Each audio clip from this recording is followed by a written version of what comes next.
கிரிஷோட food recipe iron content அதிகமாக இருக்க ஈஸியாக டைஜஸ்ட் ஆகக்கூடிய ஒரு ரெசிபி என்னென்னு பார்க்கலாம். இதுக்கு தேவையான பொருள் வந்து ஓட்ஸு அண்டு ஒரே ஒரு பனானா. இது ரெண்டுமே ஈஸியாக நமக்கு கிடைக்கும்.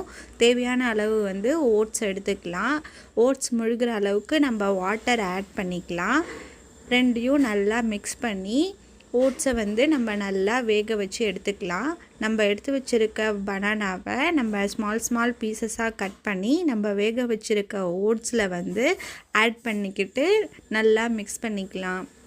நம்ம பனானாவை பாயில் பண்ணியும் கொடுக்கலாம், இல்லை டைரெக்டாக மேஷ் பண்ணி அப்படியேவும் கொடுக்கலாம். இப்போ கிளைமேட் கொஞ்சம் சில்லுன்னு இருக்கிறதுனால நான் பனானாவையும் பாயில் பண்ணி எடுத்துக்கிறேன்.